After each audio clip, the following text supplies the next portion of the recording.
Bonsoir, bienvenue, bonjour, selon l'hémisphère où vous vous trouvez. Donc, nous allons parler de l'aide juridictionnelle. Donc, j'ai imprimé le formulaire pour que vous voyez à quoi cela ressemble.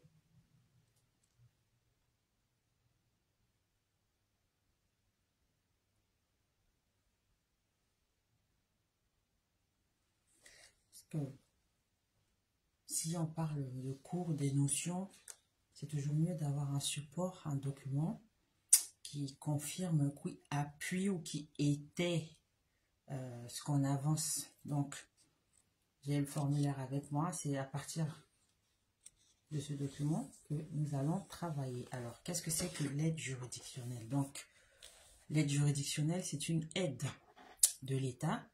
Donc, elle est destinée et accordée aux personnes qui disposent de peu de ressources et qui veulent faire valoir leurs droits en justice. Dans une précédente vidéo, parce que je fais toujours référence aux vidéos qui ont déjà été faites sur la page parce qu'il y a des notions qui sont abordées et donc au fur et à mesure qu'on fait des vidéos, on y fait référence. Donc à chaque fois, je cite les vidéos en question pour ceux qui n'ont pas encore eu l'occasion de les voir, pour les notions ou des termes que je vais employer qui ne sont pas très clairs pour tout le monde. Donc je renvoie toujours à des vidéos qui définissent certains termes qui sont employés ici. Donc on avait dit que le droit à la justice, la justice est un droit, mais la justice n'est pas gratuite. L'accès à la justice est gratuit, mais la justice a un coût.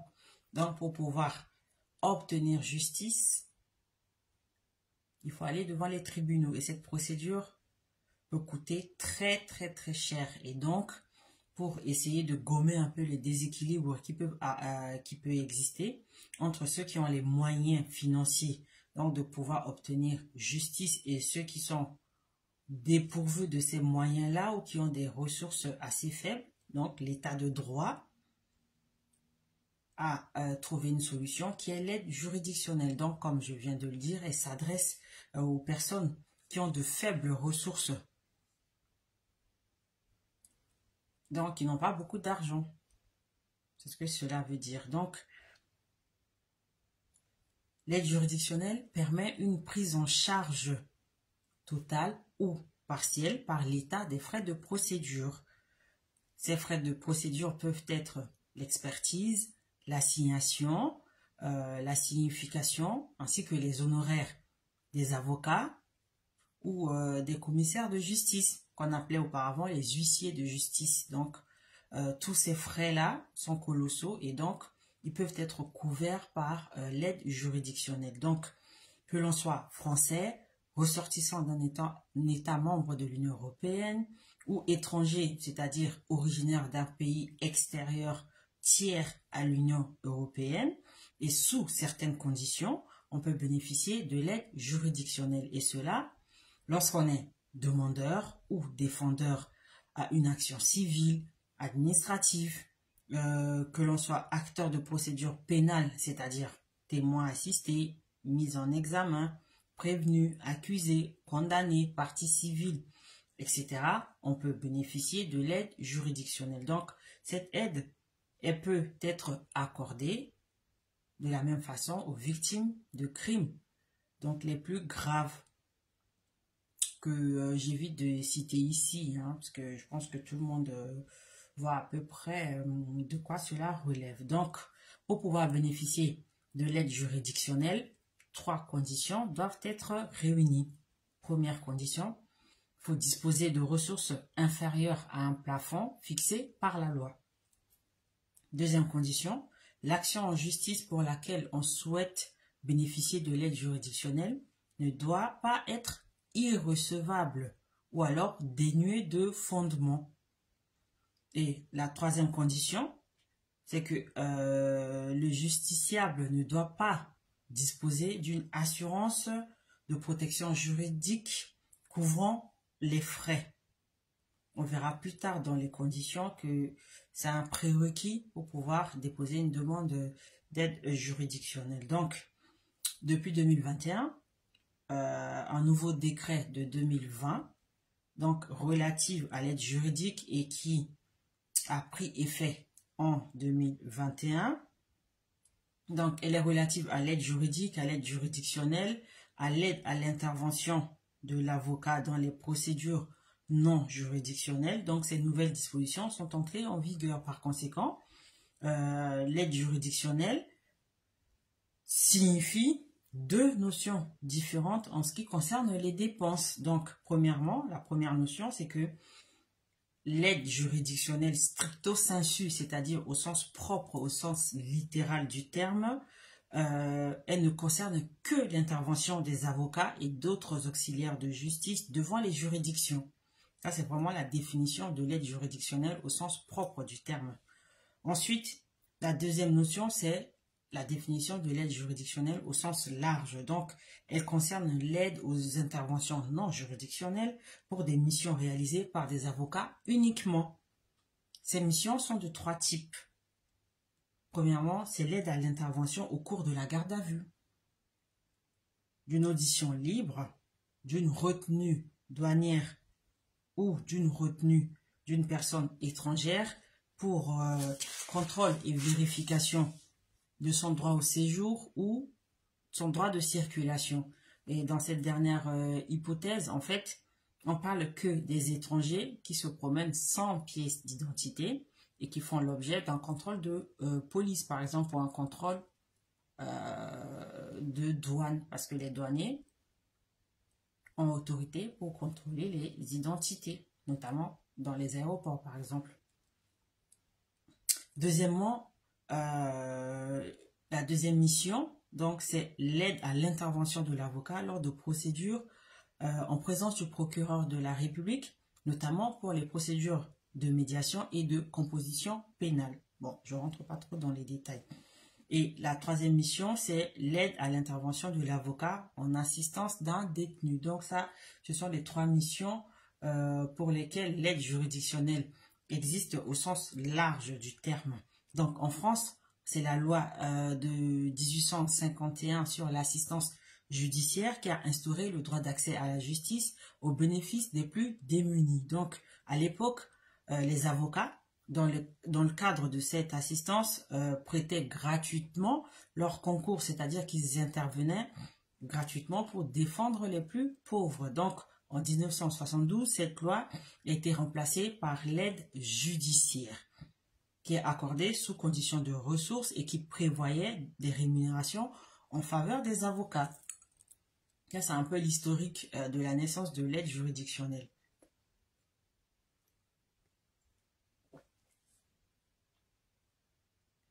Ensuite, le 10 juillet 1991, il y a eu une loi, donc une loi relative à l'aide juridique qui a opéré un grand changement. Donc, d'une part, cette nouvelle loi du 10 juillet 1991, elle a remplacé l'aide judiciaire par l'aide juridictionnelle. Donc, désormais, on parle d'aide juridictionnelle.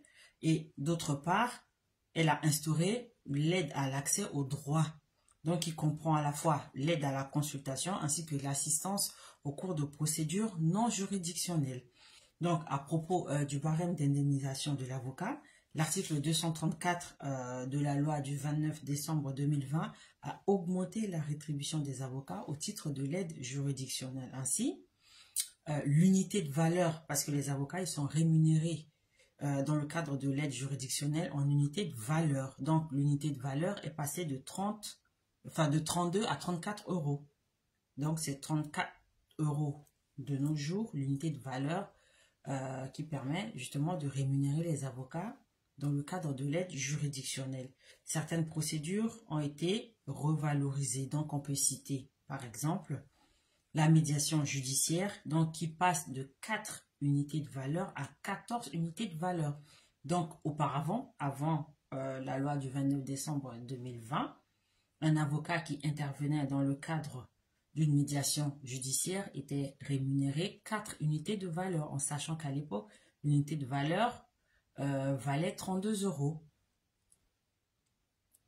Donc, cela signifie justement qu'avant cette loi, la rétribution de l'avocat était de 128 euros lorsqu'il intervenait dans le cadre d'une médiation. Donc, maintenant, elle passe de 128 à 400, alors, hop, voilà, de 14 à 34, donc on va faire un petit calcul rapidement, comme ça, c'est fait, je donne les montants, 1, 12, ça fait 13, fois 4, 4, 1 fois 3, 3, donc on est à 476 €, donc, avant la loi du 29 décembre 2020, un avocat était rémunéré 128 € pour intervenir dans le cadre d'une médiation judiciaire et aujourd'hui, il est rémunéré 476 €. Ensuite, un autre exemple, c'est l'assistance d'un prévenu devant la chambre des appels correctionnels ou l'assistance d'un mis en examen.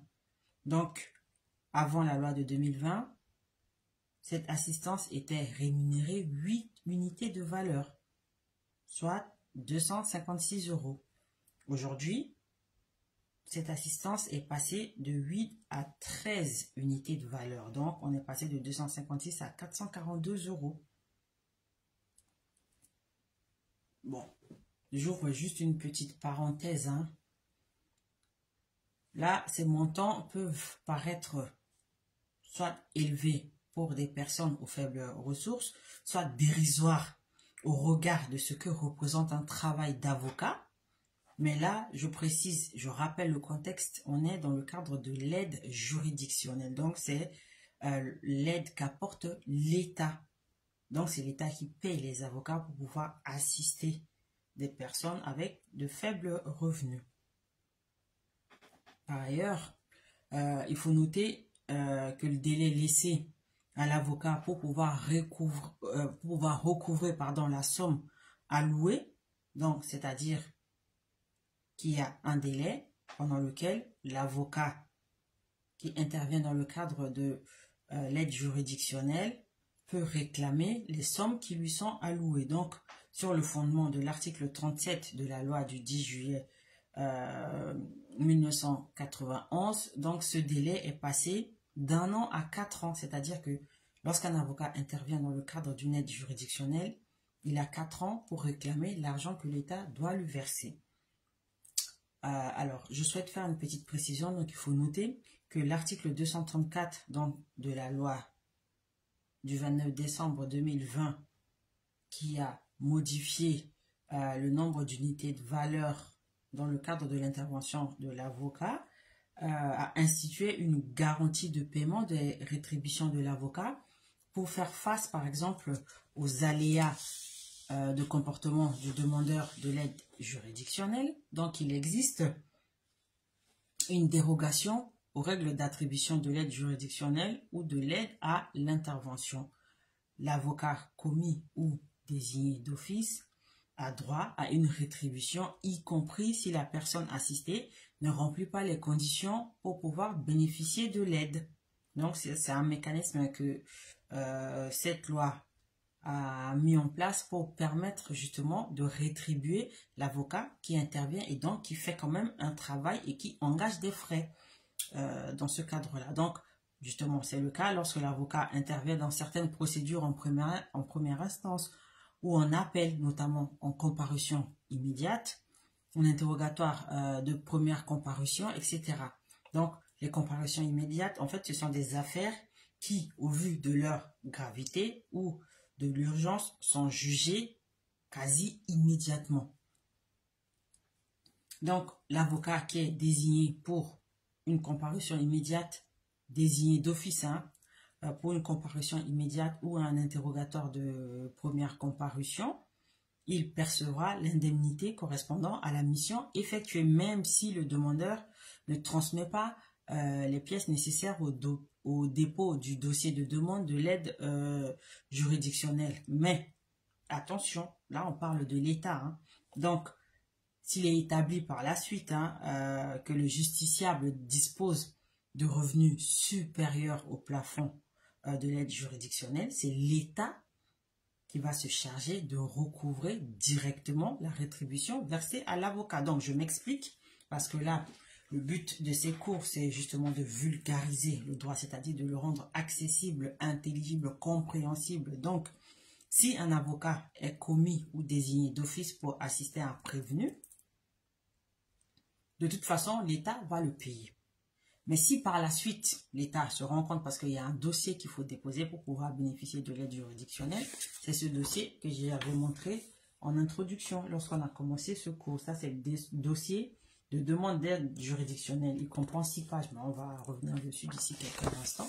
Donc, si par la suite, après examen du dossier, on se rend compte que la personne défendue par l'avocat a suffisamment d'argent pour parler concrètement, pour pouvoir payer l'avocat, l'État va aller directement se faire rembourser l'argent qu'il a avancé à l'avocat en question. Donc, il faut se méfier de l'État parce que de toute façon, l'État dispose de ses prérogatives de puissance publique, donc de la force légitime. Il ira directement se servir sur le compte pour se faire rembourser ses frais. Donc, maintenant, comme annoncé dans le titre, on a défini ce que c'est que l'aide juridictionnelle. Donc, c'est l'aide que l'État a mise en place pour pouvoir aider ceux qui n'ont pas beaucoup d'argent à pouvoir aller faire valoir leurs droits en justice. C'est un résumé assez global et assez clair de la définition de l'aide juridictionnelle. Donc, avant 1972, on ne parlait pas d'aide juridictionnelle, mais d'aide judiciaire. Donc, il y a eu beaucoup de lois qui ont fait évoluer la définition même de l'aide juridictionnelle et qui ont modifié quelques notions pour apporter des garanties et donc, par exemple, augmenter l'unité de valeur qui permet de rémunérer les avocats en comparution immédiate, par exemple, ou lorsqu'ils sont commis et désignés d'office, permet aussi, justement, de susciter la vocation et puis d'encourager ces avocats-là qui défendent les gens. Donc, les avocats, ce sont des personnes qui travaillent, donc qui ont besoin que l'argent rentre pour pouvoir faire face à leurs frais. Et donc, c'est pour cette raison que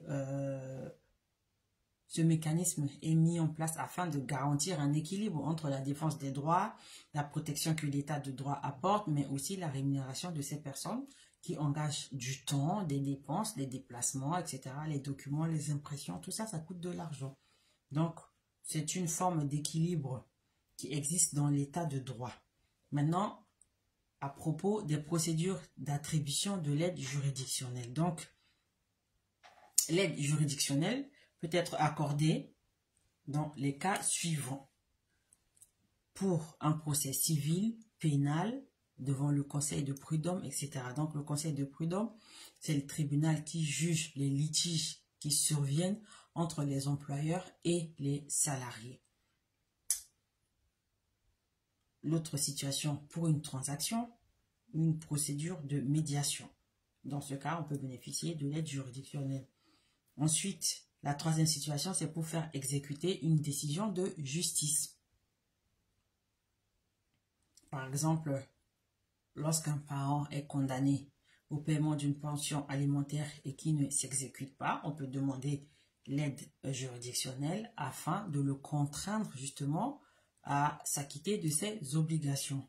Ensuite, la quatrième situation pour laquelle on peut attribuer l'aide juridictionnelle, c'est pour l'audition d'un mineur par un juge. On a vu récemment, avec les émeutes qu'il y a eu suite à la mort d'un petit garçon, d'un adolescent à Nanterre, il y a eu beaucoup de mineurs qui ont été appréhendés au moment de ces émeutes-là. Donc, pour leur audition devant un mineur, ils doivent être assistés d'un avocat. Et dans ce cas-là, leurs parents peuvent faire une demande d'aide juridictionnelle.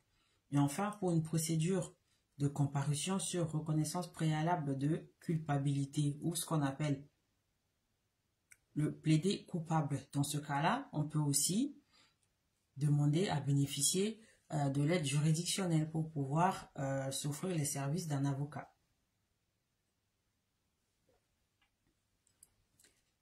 On peut cependant remarquer que la France n'accorde pas d'aide pour une affaire qui relève d'un tribunal étranger.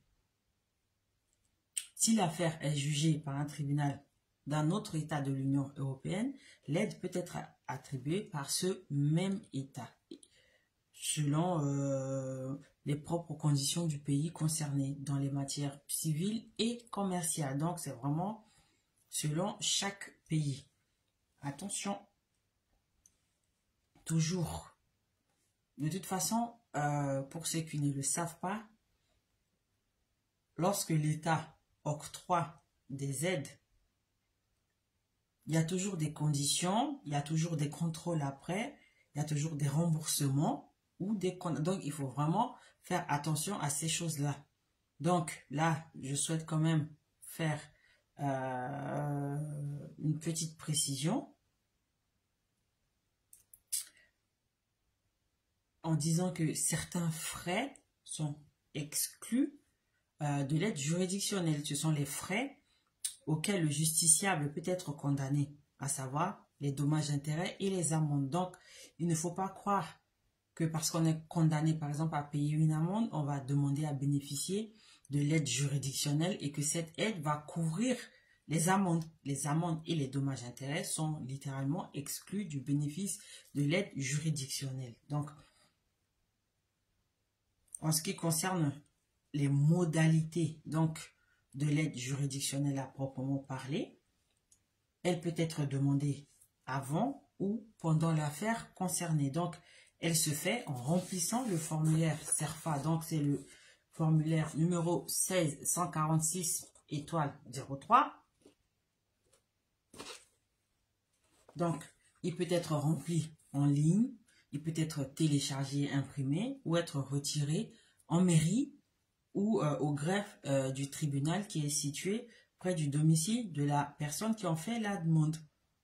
Donc, si on n'est pas à l'aise avec les documents administratifs, on peut toujours se faire aider pour le remplissage dans un point justice. Il y en a beaucoup en France. On peut en trouver en mairie ou sur les esplanades des mairies ou dans les préfectures. Ou alors, on peut se faire aider dans une structure du réseau France Service. Et tous ces points, tous ces réseaux ont des adresses qui sont facilement identifiables sur Internet. Dès qu'on va sur Internet, sur le site du ministère de la Justice ou sur le site d'une mairie, on trouve toutes les informations relatives aux adresses de ces points qui peuvent permettre justement d'aider à remplir ce document. Donc, ça, c'est le formulaire de demande d'aide juridictionnelle valable aujourd'hui en France. Donc, on peut y voir ici qu'il y a une partie qui est réservée à l'avocat désigné ou commis d'office. Cette partie-là, donc, cette partie un peu colorée en bleu, bleu clair, c'est réservé à l'avocat commis ou désigné d'office. Donc, on peut lire, par exemple, il y a une partie réservée au nom et prénom, donc maître, entre parenthèses, nom et prénom, le numéro de l'affaire, dont est saisie la juridiction. Donc, on indique la juridiction concernée. Et puis, il y a une date, il y a la ville concernée, la signature. Et puis, dans le côté, enfin, en tout cas du côté qui concerne l'identité de l'avocat ici, donc maître, nom et prénom, inscrit au barreau 2, donc il doit indiquer le barreau auquel il est inscrit, son adresse et son courriel, c'est-à-dire son adresse mail.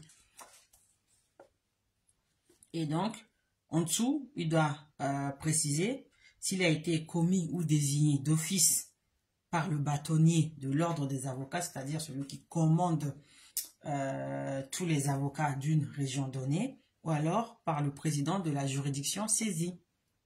Il peut arriver justement dans certaines affaires complexes que le président du tribunal, par exemple, désigne un avocat d'office pour assister le plaignant. Et il faut mentionner la date de la commission d'office parce que c'est c'est l'expression consacrée. C'est la commission d'office. Donc, l'avocat, il est commis d'office. Donc, juste en bas à droite, en tout cas à droite de la feuille, hein, si je mets comme ça, c'est plutôt à gauche là. Du coup, on peut voir, il y a une case à cocher en matière pénale, en matière civile, en matière de contentieux des étrangers. Donc, on voit bien qu'il y a 3 situations précises qui font bénéficier de l'aide juridictionnelle en matière pénale. C'est ce qu'on avait dit tout à l'heure, on a parlé de procédure pénale, qu'on est accusé, mis en examen, témoin assisté, etc. En matière civile, on parlait de la médiation ou de la comparution devant le procureur de la République, ou en matière du contentieux des étrangers. Donc le contentieux des étrangers concerne principalement les demandes de titre de séjour, les rétentions pardon, justement en centre administratif, les reconduites à la frontière, etc. Tout ça, c'est ce qu'on appelle le contentieux des étrangers. Et c'est un sujet assez complexe. Et pour le coup, vraiment, il faut se faire assister d'un avocat. Par exemple, pour l'intervention devant la Cour nationale du droit d'asile, il faut se faire assister d'un avocat pour être préparé à l'audience, pour répondre aux questions, etc. Donc, sur le formulaire de la demande d'aide juridictionnelle, il y a la partie qui est vraiment réservée à l'avocat commis d'office. C'est lui qui va remplir avec les informations qui y sont demandées. En fait, cela permet d'avoir une traçabilité, pardon, de faire des statistiques et puis de rattacher l'affaire à un avocat, de suivre ça. Donc vraiment, c'est quelque chose que moi, pour lequel c'est quelque chose vraiment que j'admire, dans la mesure où tout est fait avec des documents. C'est vrai qu'on peut un peu critiquer la lenteur administrative française, mais cela permet d'avoir des traces, d'avoir une base de données, de pouvoir suivre les affaires. Et je trouve que c'est mieux justement d'avoir des traces écrites plutôt que de parler, et puis justement de ne plus avoir d'exemples ou de base à laquelle se référer et éventuellement s'adapter à l'évolution de la société. Donc, en dessous, il y a des informations donc qu'il faut lire avant de remplir le formulaire. Donc, du coup, c'est écrit en gras et en majuscule. Donc, je présentais justement ce document parce qu'on a abordé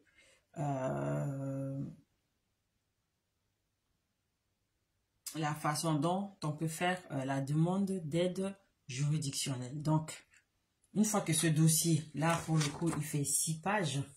Donc, sur la première page, on a l'identité de l'avocat, le barreau auquel il est rattaché, la matière pour laquelle il est commis ou désigné d'office. Ensuite, on a la deuxième page. Donc, sur la deuxième page, il y a différentes catégories de procédures qu'il faut cocher selon la situation dans laquelle on se trouve. Donc, on a ici, je suis mineur, je suis poursuivi dans une procédure pénale, je bénéficie d'une ordonnance de protection en raison de violences conjugales, je suis condamné, je suis partie civile. Ça, c'est pour les procédures pénales et civiles. Ensuite, il y a la partie qui concerne spécifiquement le contentieux relatif au séjour des étrangers, c'est bien précisé. Donc, j'avais cité quelques cas tout à l'heure. On peut voir ici, on a une case qui parle de prolongation du maintien en zone d'attente, par exemple pour vérification d'identité ou de droit de circulation, ce qu'on avait dit plus tôt. Ensuite, on a, je fais l'objet d'une obligation de quitter le territoire français ou d'une interdiction de retour sur le territoire français. Ça aussi, c'est une procédure dans laquelle on conteste une OQTF ou une ITF. Il y a la procédure qui concerne la convocation devant la commission du titre de séjour. Une procédure, on fait un recours devant les juridictions administratives contre une décision de transfert vers l'État responsable de l'examen de la demande d'asile. Ça, c'est ce qu'on appelle la procédure Dublin en droit des étrangers. C'est-à-dire que dans l'Union européenne, on a établi des règles par rapport à la demande d'asile. Donc, c'est le territoire, le premier territoire qu'un étranger a franchi qui est responsable de sa demande d'asile. Par exemple, si un étranger arrive en Italie et qui rentre en France et que cette personne fait une demande d'asile, étant donné que la personne est arrivée par l'Italie, c'est la procédure Dublin qui s'applique. Donc, cette personne devra retourner en Italie pour pouvoir faire sa demande d'asile. Et dans ce cas-là, pour obtenir justement la possibilité de retourner en Italie, donc de faire le transfert de sa demande, il a besoin d'être assisté d'un avocat. Et il y a le cas aussi où la personne fait l'objet d'une procédure de prolongation du maintien en rétention administrative. Et enfin, la dernière situation, c'est la procédure, une convocation devant la commission d'expulsion. Donc là, on voit bien les deux grandes catégories de procédures dans lesquelles l'aide juridictionnelle est vraiment nécessaire. C'est dans les procédures pénales, les procédures civiles et dans les procédures concernant le droit au séjour des étrangers. Et vraiment, dans ce cas-là, il y a 6 grands thèmes pour lesquels il est absolument nécessaire d'obtenir l'assistance d'un avocat. Mais si on reprend, ou alors quand on fera le cours sur le droit des étrangers, on y reviendra en détail. Donc, en dessous, on a la situation familiale, célibataire, marié, divorcé, pacsé, concubinage, veuvage, etc. Ensuite, sur la 3e page, on a les coordonnées de la personne qui fait la demande de l'aide juridictionnelle, donc sa situation professionnelle. Ensuite, il y a un petit cadre donc qui permet de noter si la demande est faite au nom d'un majeur protégé, donc est placé sous la protection de la justice, ou alors d'un enfant mineur. Ça peut arriver. Et puis après, il y a des cas particuliers. De toute façon, on ne va pas s'attarder dessus. Hein. C'était juste pour illustrer notre thème, parce que c'est important. On parle d'un sujet qui revient souvent, l'aide juridictionnelle, que certains appellent l'aide juridique, mais cela se fait par l'intermédiaire d'un dossier à remplir. Donc, c'est ce dossier-là qu'on est en train de voir d'une façon globale. Ensuite, sur la 4e page, on a la case qui est réservée aux ressources. On va en reparler dans pas longtemps. Ensuite, sur la page 5,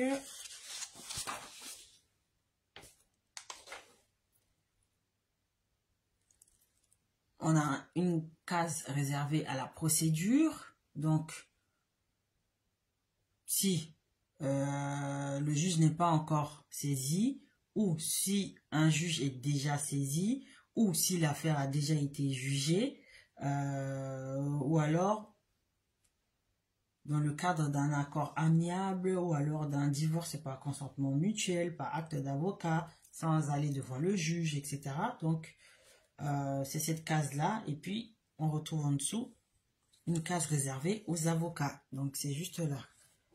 Soit pour le demandeur, donc celui qui fait la demande d'aide juridictionnelle, soit pour le défendeur, donc celui contre qui la démarche est engagée. Et enfin, la dernière page concerne la protection juridique. Donc, c'est une attestation sur l'honneur, parce qu'il faut savoir que en France, il est obligatoire de souscrire à une assurance habitation. Et dans cette assurance habitation, il y a une protection juridique. Et donc, dans ce cas-là, il y a une attestation sur l'honneur dans laquelle on doit affirmer si oui ou non on bénéficie justement d'un accompagnement dans ce cadre-là. Donc, voilà en gros comment se présente la demande d'aide juridictionnelle. Voilà, le dossier, il est juste là.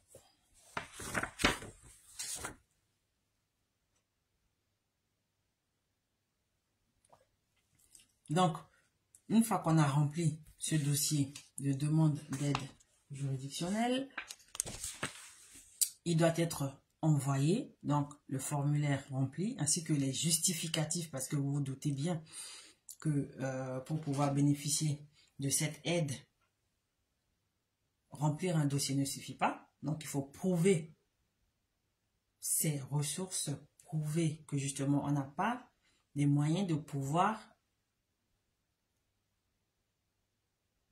s'offrir les services d'un avocat. Donc, il faut des justificatifs. Et une fois les justificatifs joints au formulaire, le tout doit être déposé ou envoyé au bureau d'aide juridictionnelle du tribunal judiciaire de son domicile. Parce qu'il faut savoir que chaque domicile est rattaché à un tribunal judiciaire. Avant la réforme de 2020, on parlait de tribunal d'instance, de tribunal de grande instance, etc. Donc, c'était selon les montants des litiges. Mais tout ça a été modifié, ça a été fondu. Maintenant, on n'a que le tribunal, les tribunaux judiciaires, s'il le faut, et les tribunaux administratifs ou l'ordre judiciaire et l'ordre administratif. Il n'y a que deux camps. Donc, les tribunaux d'instance et de grande instance ont été fondus et c'est tout cela qui a donné le tribunal judiciaire. Donc, il faut remplir le formulaire, y joindre les pièces justificatives et déposer le tout au bureau d'aide juridictionnelle. Donc, dans chaque tribunal judiciaire, il y a un bureau d'aide juridictionnelle. Donc, ce même formulaire ainsi que les pièces justificatives peuvent être déposées aussi au service d'accueil unique du justiciable de son domicile. Donc, dans certains tribunaux judiciaires, la possibilité de faire la demande d'aide juridictionnelle directement en ligne est en cours d'expérimentation. Donc, ça s'appelle le système d'information pour l'aide juridictionnelle. Il est en cours de déploiement dans les bureaux d'aide juridictionnelle et donc il permet notamment la simplification de la procédure de demande et d'instruction de l'aide juridictionnelle dans la mesure où on saisit toutes les demandes en ligne. Donc, on n'a plus de dossier papier à déposer. Ces 6 pages imprimées, ça coûte cher. Tout le monde n'a pas d'imprimante. Et remplir un tel dossier, c'est compliqué aussi, dans la mesure où il y a vraiment des petites lignes, il y a des informations, il y a des notions que justement l'individu lambda ne comprend pas toujours. Il y a des termes juridiques justement qui sont même expliqués dans une notice, parce qu'il y a une notice qui accompagne ce dossier-là pour qu'on le remplisse correctement, parce que le but c'est justement que le dossier soit examiné. Donc s'il n'est pas bien rempli, s'il est incomplet, il ne pourra pas être examiné et donc on encourt un risque de rejet de cette demande-là. Et Dieu sait si c'est important dans certaines procédures de pouvoir bénéficier de l'aide juridictionnelle et de se faire assister d'un avocat. Donc, je l'ai dit, le système d'information pour l'aide juridictionnelle qui est en train d'être déployé dans certains tribunaux judiciaire, donc permet justement la simplification de la procédure de demande et d'instruction, et il permet aussi la récupération automatisée de données certifiées, donc relatives à l'identité du demandeur via France Connect. En fait, c'est un mode de connexion par l'intermédiaire soit de son numéro de sécurité sociale, soit de son identité numérique. Donc, il faut savoir que le numéro de sécurité sociale, malgré les usurpations d'identité, parce que 2023, intelligence artificielle, donc tout cela, l'évolution de la technologie entraîne des désavantages, son côté négatif aussi. Mais normalement, le numéro de sécurité sociale, c'est un numéro certifié, c'est une donnée certifiée qui est relative à l'identité de la personne à laquelle ce numéro est rattaché. Donc, lorsqu'on utilise ce numéro pour se connecter sur le site France Connect ou alors via son identité numérique, l'identité numérique, en fait, c'est une forme d'identité virtuelle que l'on peut créer dans les bureaux de poste. Donc, pour cela, il faut s'y rendre avec sa pièce d'identité. Donc, il va être enregistré et à ce moment-là, on pourra se connecter de manière certifiée avec ces identifiants-là. Donc, c'est ce que permet le système d'information pour l'aide juridictionnelle. Ensuite, il permet aussi la récupération automatisée de données fiscales mises à disposition par la Direction générale des finances publiques et la base nationale des données des demandes d'aide juridictionnelle. Donc, tout cela rentre dans le cadre de la simplification des démarches administratives qui a déjà été entamée, qui a engendré beaucoup de retard justement dans les traitements administratifs des dossiers. Donc, une fois que ce système sera généralisé à tous les tribunaux judiciaires, il y aura moyen de faire sa demande d'aide juridictionnelle directement en ligne et les données vont être fournies soit par la Direction générale des finances publiques, parce que lorsqu'on travaille, on fait sa déclaration d'impôt, donc l'employeur, il envoie directement les informations au fisc. Donc, ces informations-là, elles peuvent être transmises au système d'information pour l'aide juridictionnelle. Et de la même façon, on récupère de façon donc automatisée ces données relatives à l'identité parce qu'elles sont rattachées au numéro de sécurité sociale ou à l'identité numérique, donc qui nécessitent des procédures qui ont été renforcées. Donc, les données sont certifiées et la demande se fait directement en ligne. Donc, ça économise du papier et de l'argent pour l'impression aussi. Donc, les dispositions sont différentes en ce qui concerne l'outre-mer. Hein. Voilà, donc, dans l'introduction générale de ce thème, on a brièvement évoqué les bénéficiaires de l'aide juridictionnelle. Donc, là, on va un peu s'attarder dessus. Donc, peuvent prétendre au bénéfice de l'aide juridictionnelle les personnes suivantes. Petite pause promotion. Donc, je vous présente le manuel de préparation à l'embauche. Ça, c'est le petit format.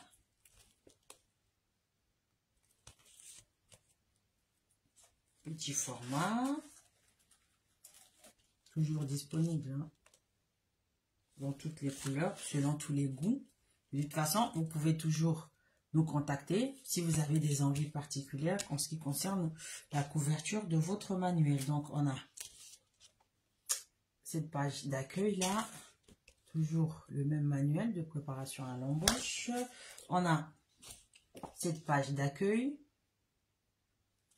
Voilà, hop, ça, le rouge. Donc, à nouveau, là c'est la dernière série des manuels, le blanc,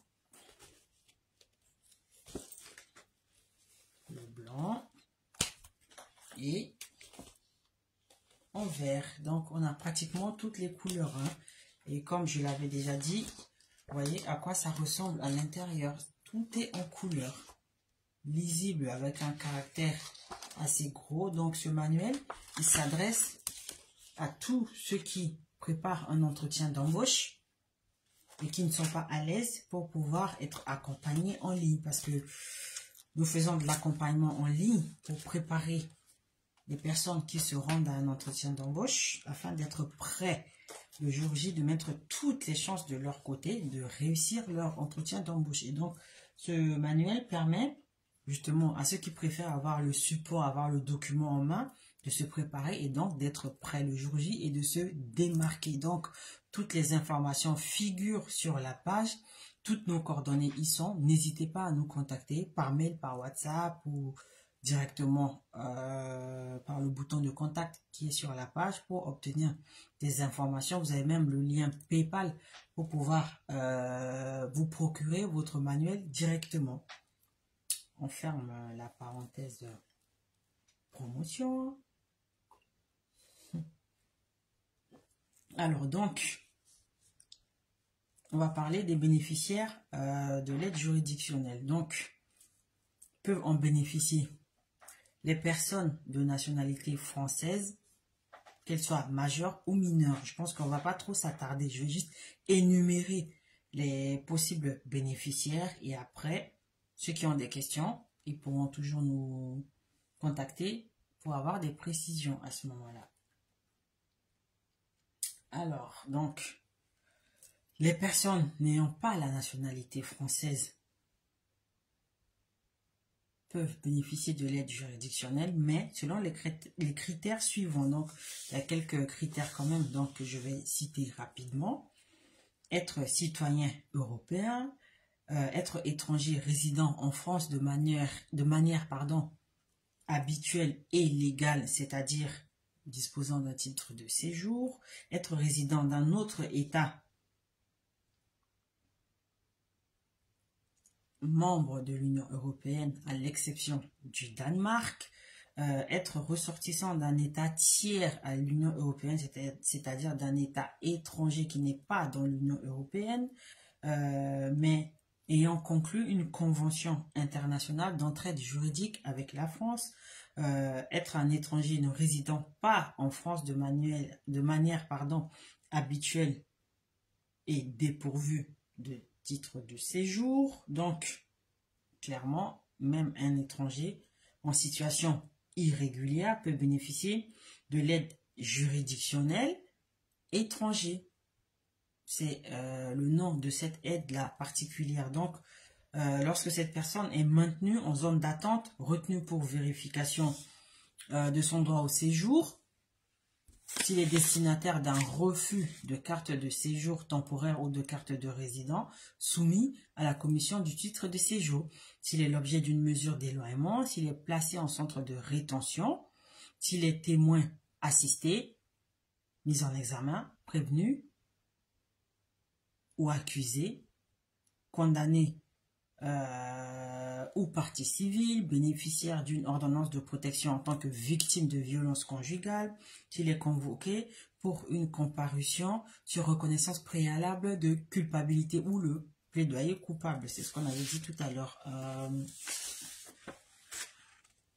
Le plaider coupable, pardon, c'est la procédure du plaider coupable.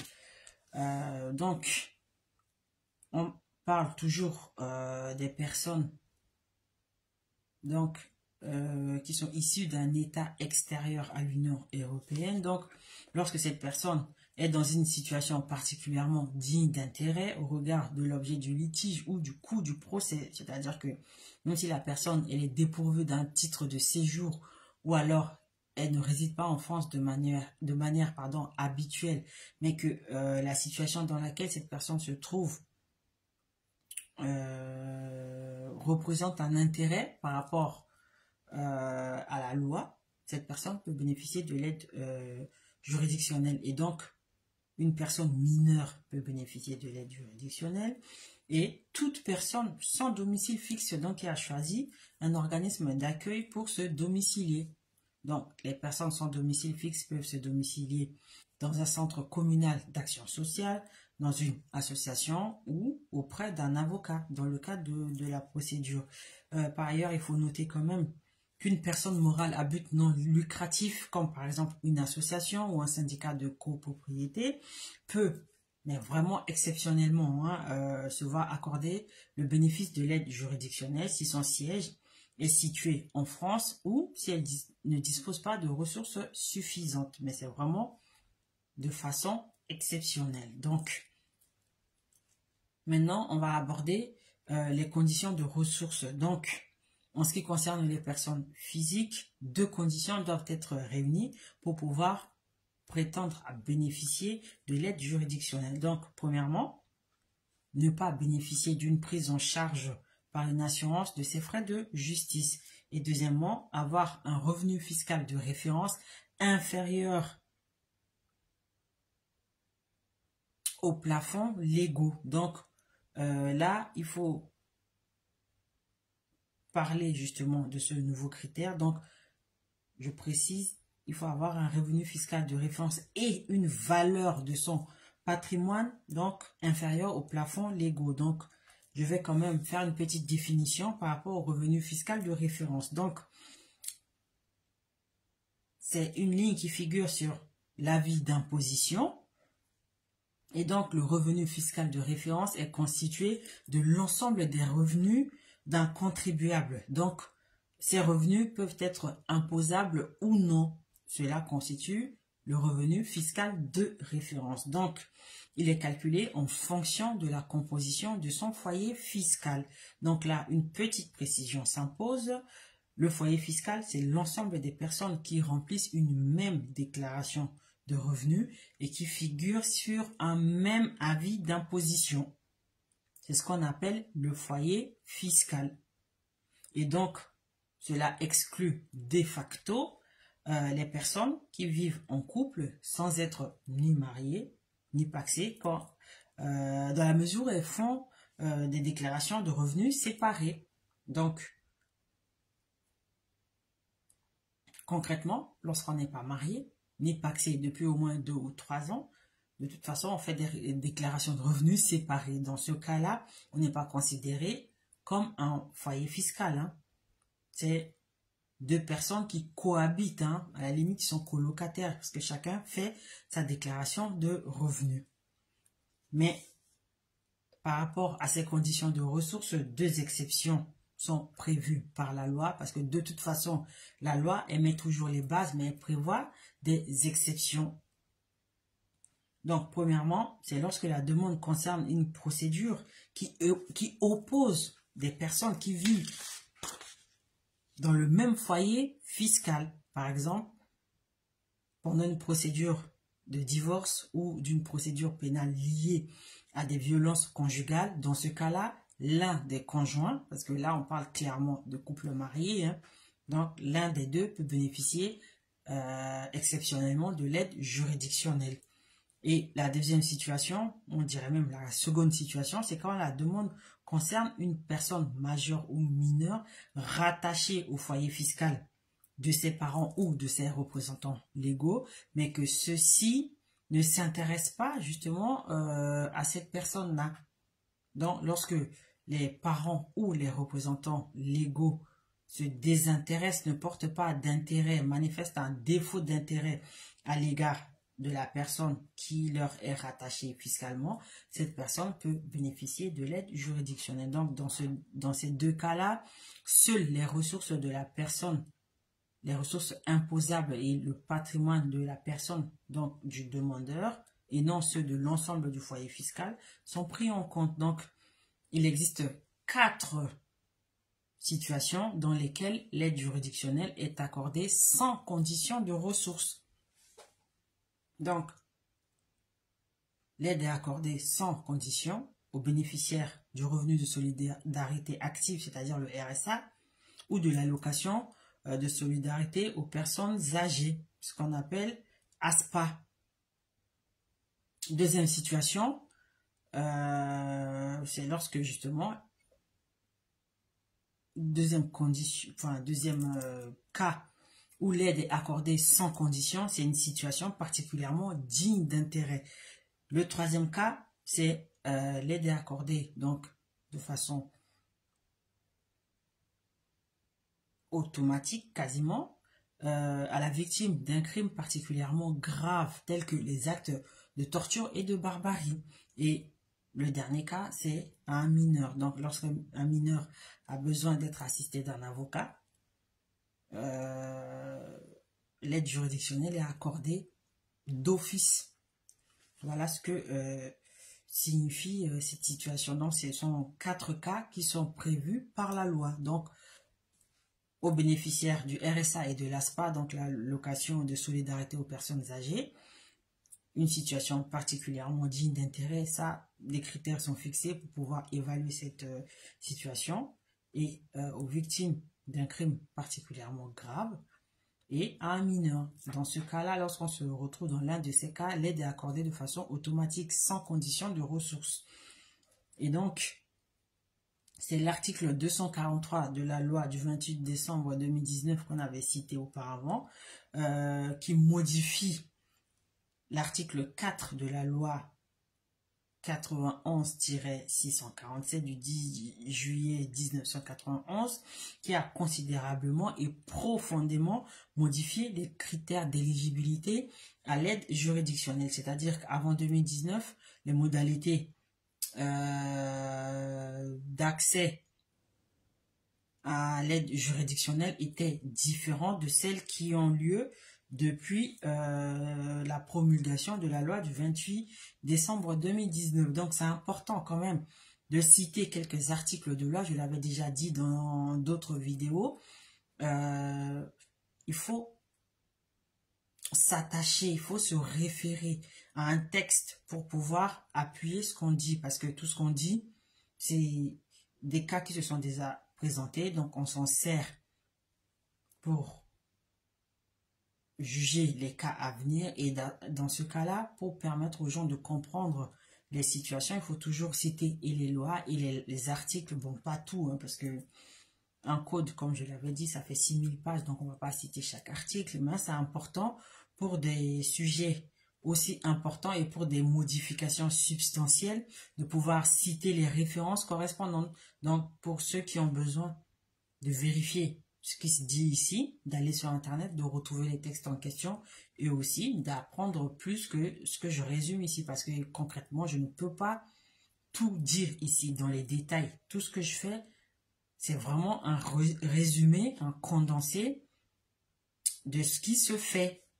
Mais j'essaie justement de le rendre compréhensible, mais je suis obligé de faire des choix, de laisser certains détails de côté ou certains thèmes de côté pour pouvoir donner l'essentiel. Et ceux qui veulent approfondir peuvent prendre contact avec nous ou aller directement sur Internet pour avoir les précisions qu'ils souhaitent. Donc, désormais, l'examen des demandes d'aide juridictionnelle se fait sur la base du revenu fiscal de référence, qui est un nouveau critère.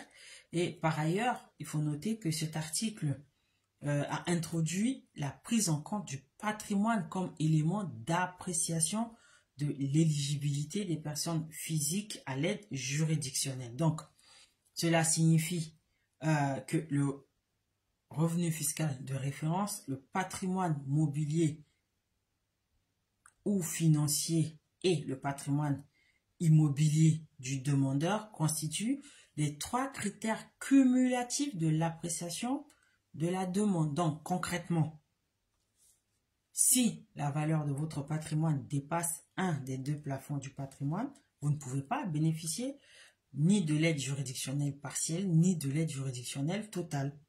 Deuxièmement, si votre revenu fiscal de référence dépasse le plafond de revenus, vous ne pouvez pas bénéficier de l'aide juridictionnelle totale, c'est-à-dire la prise en charge à 100% de vos frais, mais vous pourrez prétendre à l'aide juridictionnelle partielle au taux de 55% ou de 25% de vos frais. Donc, pour information, il y a un tableau qui représente le taux de prise en charge selon les ressources du foyer fiscal. Donc, ce tableau, je l'ai un peu reproduit là. Mais bon, je ne sais pas si c'est vraiment visible. Hein. Voilà. Donc, je vais donner rapidement les plafonds concernés. Ça servira peut-être à ceux qui ont besoin d'informations et d'un peu de détails. Donc, la part contributive, c'est-à-dire lorsqu'on est une personne, qu'on a un revenu fiscal de référence égal à 2271 €, on bénéficie de l'aide à 100%. Lorsque les revenus passent de 12 272 à 14 505 €, le taux d'aide est de 55%. Et de 14 506 € à 18 404 €, le taux d'aide juridictionnelle est de 25%. Ça, c'est pour une personne. Pour 2 personnes, revenu fiscal de référence 14 480 €, l'aide est accordée à 100%. De 14 481 € à 16 714 €, 55%. De 16 715 € à 20 613 €, 25%. 3 personnes, donc on parle de foyer fiscal. Hein. Un foyer fiscal de 3 personnes. Pour un foyer fiscal de 3 personnes, l'aide est de 100% si le revenu fiscal de référence est égal à 16 689 €. De 16 690 €, c'est-à-dire 1 € près à chaque fois, hein, le plafond il bascule, hein, le barème à 1 € près. Hein. Donc de 16 690 € à 18 922 €, le taux de prise en charge est de 55%. De 18 923 € à 22 822 €, le taux est de 25%. Pour un foyer fiscal de 4 personnes, si le revenu fiscal de référence est de 18 084 €, le taux de prise en charge est de 100%. De 19 481 € à 21 713 €, le taux est de 55%. Et de 20 319 € à 24 217 €, le taux est de 25%. Pour un foyer fiscal de 5 personnes, si le revenu fiscal de référence est égal à 19 480 €, le taux de prise en charge est de 100%.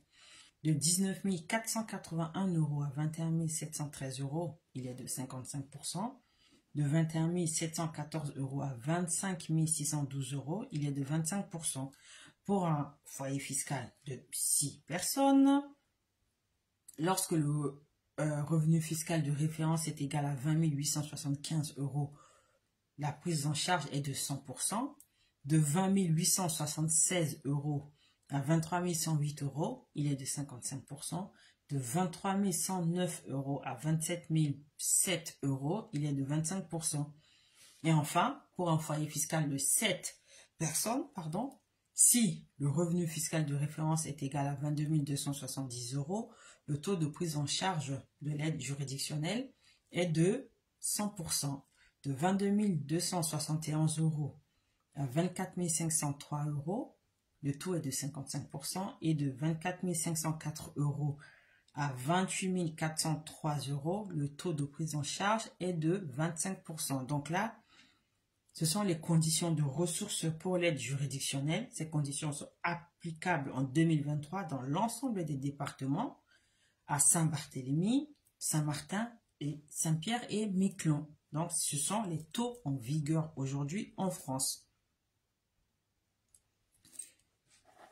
Si le foyer fiscal concerné ne dispose pas de revenu fiscal de référence, le plafond pris en compte sera égal au double du montant des revenus imposables perçus au cours des 6 derniers mois par le foyer fiscal.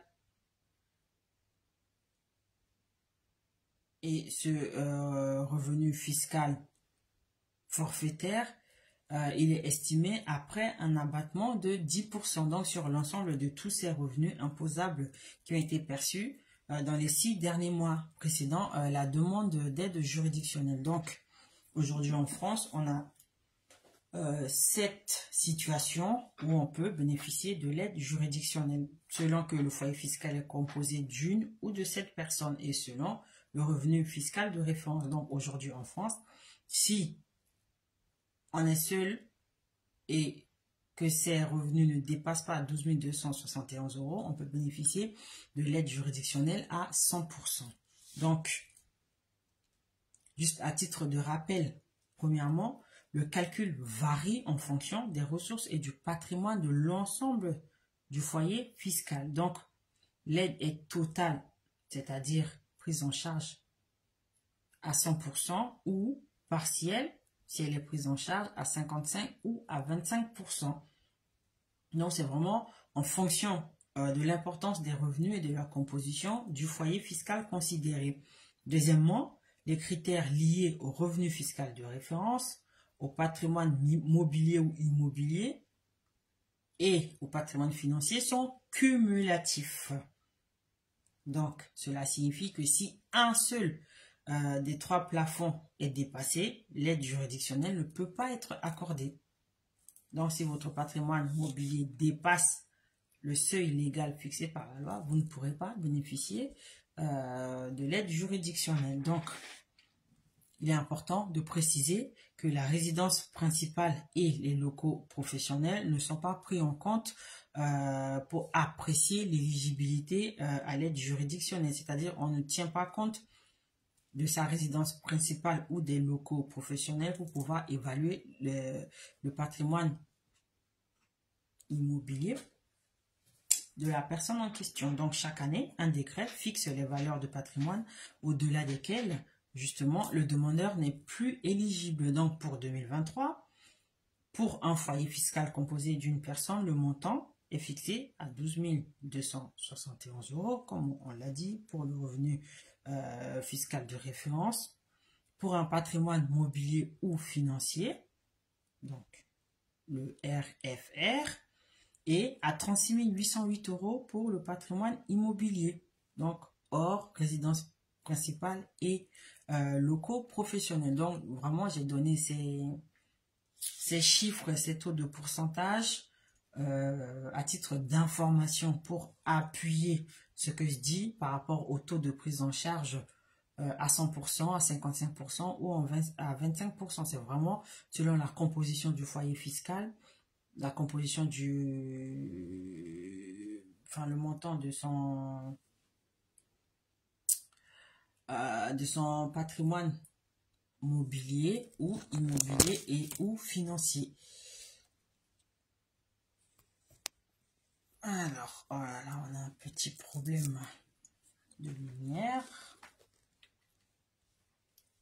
On va y navrer.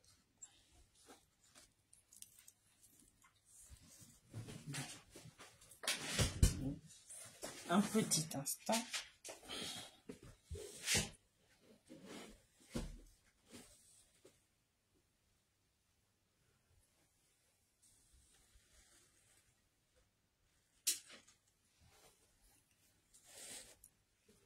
Et la lumière fut.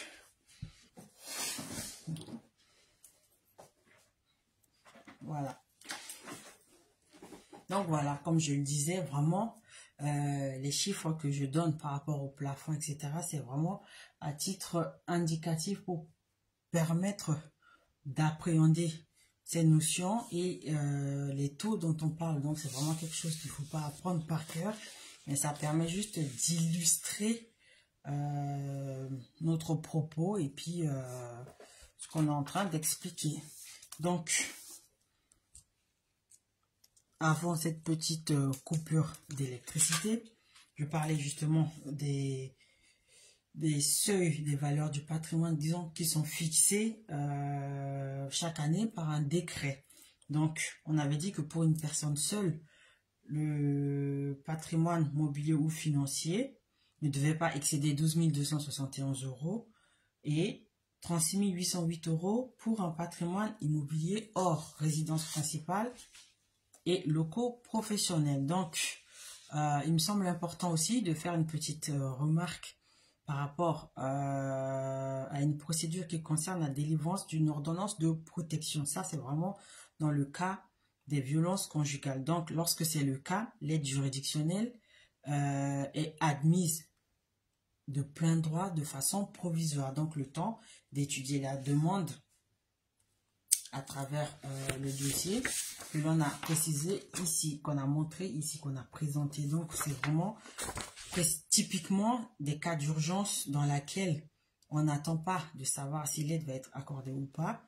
Donc, on l'accorde en tout cas de façon provisoire et automatique pour pouvoir permettre à la personne qui entame la démarche de cette ordonnance de protection d'être mise à l'abri et ensuite éventuellement de régulariser la situation.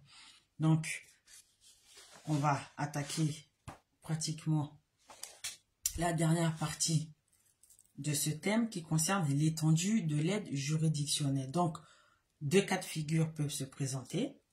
Dans le premier cas, l'aide est totale, c'est-à-dire que tous les frais sont pris en charge à l'exception d'un droit de plaidoirie qui est à payer à l'avocat. Donc, c'est lorsque l'aide juridictionnelle est totale, elle est accordée à 100%. Donc, elle inclut tous les frais à l'exception simplement d'un droit de plaidoirie. Donc, il faut régler à l'avocat. Cependant, les sommes engagées avant la demande de l'aide juridictionnelle ne sont pas remboursées. Le second cas de figure, c'est quand l'aide est partielle. Donc, cela signifie que l'État prend en charge une partie de la rémunération des avocats et des officiers publics ou ministériels, c'est-à-dire les commissaires de justice, donc anciennement huissiers de justice, les notaires, etc. Donc, c'est selon le taux de l'aide accordée, soit l'aide est partielle à 55% ou partielle à 25%. Donc, tous les autres frais relatifs aux procédures ou actes pour lesquels l'aide juridictionnelle partielle a été accordée, tels que les frais d'expertise, d'enquête sociale, etc., sont entièrement pris en charge par l'État. Lorsque dans une procédure, il apparaît nécessaire de procéder à une expertise ou à une enquête sociale, ces frais-là sont pris en charge entièrement par l'État. Donc, l'avocat peut aussi convenir avec son client d'honoraires supplémentaires dans le cadre dans le cas où, pardon, l'aide est accordée de façon partielle à 55% ou à 25%. Mais du coup, comment se fait le versement de l'aide juridictionnelle? Donc, on l'avait dit en introduction que de toute façon, pour pouvoir bénéficier de l'aide juridictionnelle, il faut remplir un formulaire, y joindre les pièces justificatives demandées et déposer tout ceci au bureau de l'aide juridictionnelle qui se trouve dans tous les tribunaux judiciaires de France ou alors dans certains points de justice dont toutes les adresses se trouvent en ligne sur la page par exemple du ministère de la Justice. Donc concrètement, l'aide juridictionnelle est directement versée aux professionnels sollicités, à savoir l'avocat, le commissaire de justice, etc. Donc il s'agit d'une somme forfaitaire fixée par décret. Donc cette aide juridictionnelle permet de régler de la même façon les frais de procédure, donc qui inclut l'expertise, l'enquête sociale, etc. On vient de le dire à l'instant. Donc, autant l'aide juridictionnelle peut être accordée, autant elle peut être refusée ou retirée. Je m'explique.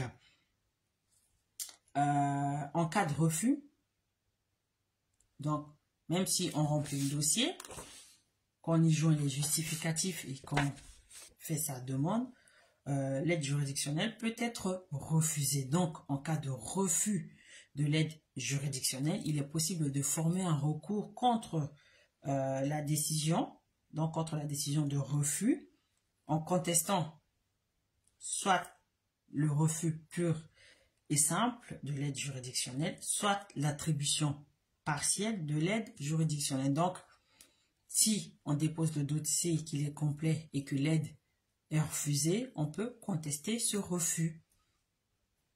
On peut aussi, par exemple, lorsque l'aide est accordée de façon partielle, c'est-à-dire à un taux de 55% ou de 25%, on peut aussi contester cette décision. Donc, le recours doit être effectué dans les 15 jours suivant la notification de la décision contestée. Donc, vraiment, le temps, il est court. Il est court. Donc, ce recours doit être adressé au bureau de l'aide juridictionnelle qui a rendu la décision. Et il se fait par courrier recommandé avec accusé de réception. Donc, il doit être motivé, c'est-à-dire qu'on doit prouver, donc expliquer, mais vraiment justifier de cette contestation-là. Pourquoi on conteste le refus? Pourquoi on conteste l'attribution partielle à 55% ou à 25%? Donc, il faut motiver le refus et le transmettre à l'autorité compétente pour examiner le recours. Cette autorité peut être, par exemple, le premier président de la cour d'appel chargé de l'affaire ou dont dépend le président du tribunal. Cette autorité peut également être le président de la Cour nationale du droit d'asile. Donc, quant au retrait de l'aide juridictionnelle, il intervient soit en totalité, soit en partie, pour plusieurs motifs. Cela signifie que l'aide juridictionnelle peut être retirée après avoir été accordée, donc de façon partielle ou complètement retirée. Donc c'est de façon totale, c'est-à-dire une fois que le dossier il est rempli, il est complet, l'aide est accordée, mais des raisons font que, justement, cette aide, elle est retirée totalement. Ou alors, elle est retirée en partie. Par exemple, quand elle est accordée à 100% et par la suite, son taux est réduit à 55% ou à 25%. Donc, plusieurs motifs, plusieurs raisons peuvent expliquer ce retrait. On va les citer rapidement. C'est par exemple le cas lorsque les ressources ont augmenté, les ressources du demandeur.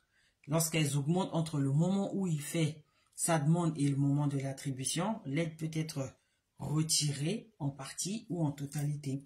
C'est notamment le cas aussi dans le cadre d'une procédure abusive parce qu'il y a des gens qui sont, des, entre guillemets, des tarés, des fous de procédure.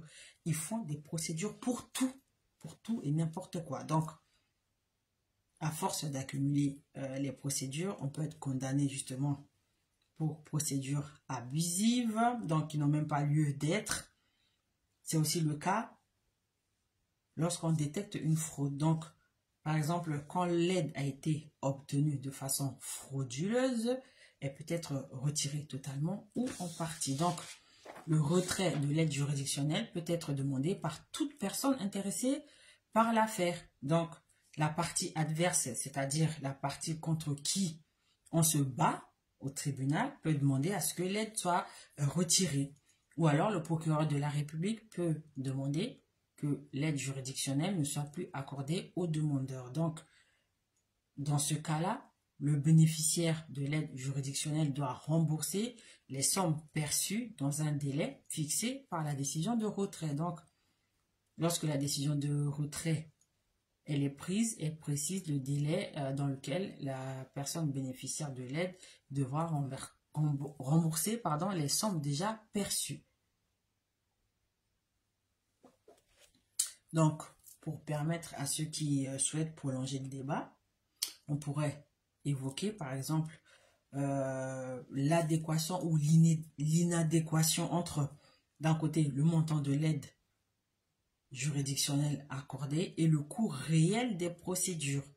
Pour avoir déjà fait des procédures, je vous assure, ça représente un coût inimaginable. On ne se rend pas compte de ce que ça coûte d'aller au tribunal, de défendre ses droits. Ça coûte excessivement cher. Par exemple, moi je sais, parce que j'ai eu l'exemple dans mon entourage, une consultation chez un avocat juste pour aller poser des questions, pour savoir s'il y a moyen d'aller au tribunal ou pas, ça coûte 100 euros. 100 euros. Par exemple, pour qu'un avocat se déplace au tribunal ou au commissariat, c'est 750 euros pour un forfait, ou alors vraiment il faut convenir d'un montant. Donc, c'est pas quelque chose qui est accessible à tous, parce qu'on sait en France que le salaire minimum, le SMIC, il est à environ 1300 euros. Donc, imaginez que vous devriez sortir 800 euros pour payer un avocat. Il vous reste 500 euros.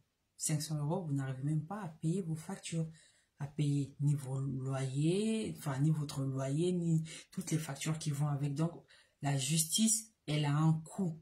Et c'est pour cette raison, donc par rapport à certaines situations qui ont dû se présenter, que l'État a mis en place ce garde-fou pour pouvoir permettre globalement à tout le monde de pouvoir accéder à la justice. Donc, dans la réalité, l'aide juridictionnelle ne suffit pas vraiment à compenser le travail effectué par les avocats dans les différentes conditions qu'on a énumérées tout à l'heure, parce que les procédures se multiplient de nos jours. Et donc, on a remarqué que les professionnels de justice ont manifesté leur mécontentement à ce sujet, dans la mesure où la somme qu'ils perçoivent est fixe, c'est-à-dire il n'y a aucun rapport avec la complexité des dossiers et leur durée de traitement. Donc, la procédure dure un jour, une semaine, dans le cas par exemple des comparutions immédiates, ou 6 mois, 8 mois dans certaines procédures standards. Le coût de l'aide juridictionnelle est fixe, donc cela ne change rien. Alors que pour pouvoir suivre une procédure, il faut travailler tout le temps sur le dossier, pour être à jour, pour suivre, pour voilà, faire le suivi d'un dossier. Ça prend du temps, ça coûte de l'argent. Donc, c'est un débat que l'on estime légitime, hein, dans la mesure où vraiment il y a une certaine différence, un certain fossé entre le montant qui est alloué à l'aide juridictionnelle et le coût réel des affaires, soit dans leur durée ou dans leur complexité. Donc, pour conclure sur ce thème de l'aide juridictionnelle, il faut savoir que dans les autres pays, le caractère subsidiaire, limité ou obligatoire de l'aide juridictionnelle varie vraiment selon la législation en vigueur dans chaque pays. Donc, les modalités d'attribution d'aide juridictionnelle sont différentes si l'on se trouve en Belgique, aux Pays-Bas, au Danemark, en Angleterre, en France, en Allemagne, etc. Donc, par exemple, aux États-Unis, la Cour suprême, donc qui est l'équivalent de notre Conseil d'État en France, a jugé dans une décision de 1963 que le 14e amendement de la Constitution obligeait le gouvernement à accorder, donc ce 14e amendement impose au gouvernement d'accorder l'aide juridictionnelle aux justiciables indigents dans les affaires criminelles, dans ceux qui n'ont aucun moyen ont droit à un avocat. Je me souviens d'une conversation que j'avais eue avec une personne qui me disait qu'aux États-Unis, chaque citoyen a son avocat. Tout comme en France, chaque citoyen a son médecin. Donc, un petit parallèle qu'on pourrait faire sur ce point-là. Donc, c'est vraiment pour ouvrir le débat. Par exemple, discuter du coût réel de l'accès à la justice, du coût réel de la défense de ses droits, et puis voir comment améliorer éventuellement la participation de l'État dans le maintien d'une justice équitable. Donc, pour ceux que le débat intéresse, investissez-vous, faites des recherches, vous trouverez les informations qu'il faut. Donc, pour le 14e amendement de la Constitution des États-Unis, parce que normalement, il y a 10 articles dans la Constitution des États-Unis, si ma mémoire est bonne, mais à ces 10 articles sont adjoints beaucoup d'amendements. Donc, le 14e dont on a parlé ici comprend 4 sections. Donc, je vous laisse faire la lecture des 4 sections du 14e amendement et si vous voulez, on en débattra une autre fois. Donc, voilà ce qu'on pouvait dire sur l'aide juridictionnelle. J'ai tenu à faire quand même ce cours-là aujourd'hui parce que j'ai beaucoup d'obligations cette semaine et il me semblait important d'en parler. Donc, avec le dossier à l'appui, donc c'est tout pour aujourd'hui. Si vous avez des questions, n'hésitez pas à nous contacter, à aller visiter notre page Panavik Learning School. Toutes nos coordonnées figurent. Si vous avez des questions, n'hésitez pas à nous contacter par WhatsApp, directement sur Messenger ou par mail à contact.panavikls tout attaché @gmail.com. Et donc, je vous rappelle que des manuels de préparation aux entretiens d'embauche sont toujours disponibles. Par ailleurs, ces préparations se font aussi en ligne. Donc, vous pouvez réserver des créneaux, nous contacter et on se fera un plaisir de vous apporter les informations qu'il vous faut. Donc, c'était un plaisir.